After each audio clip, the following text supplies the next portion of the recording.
Hello mga viewers. Narito na naman tayo uli. Papakita ko sa inyo itong aking ginagawa. Malapit nang matapos. Ito gagawin nating splash proof at auto regulator. At ipapakita ko lang sa inyo yung apoy niya. At ano siya, rocket flame.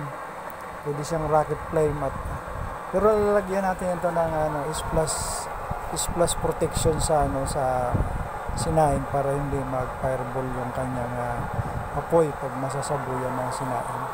Kaya ligtas po itong gamitin at lalagyan din natin ito ng automatic oil regulator. At lahat ng safety measure ilalagay natin dito para ligtas gamitin ng kung sino man ang gagamit para hindi po mapinsala ang ating mga ari-ari. Tingnan nyo ang apoy nito at napakaganda, malakas at pwede hong gamitin sa mga malalaking talyasi ito, kaya maramihan pagluluto. Gagawin po natin itong heavy duty. Pinapakita ko lang sa inyo at malapit na po ito.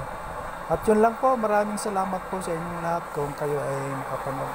Shout out po sa lahat ng mga magkakalan dyan, lalo na si Hardis, Kaisen, Kasinet, si Jaime, si Miray, si Baya Joseph Ligayada, Larsky, si Palermo Maata, si Daniel Tim. Yan, yung mga magagaling na yan. Si Boy Bakal. Yan, Boy Bakal, kumusta ka na? At sino pa ba nakalimutan ko? Matanda na kasi. Si Mixwork diyan sa Mindoro. At marami. At sa inyong lahat na lang at pasensya na kayo kung hindi nabanggit. Wala po ako listahan dito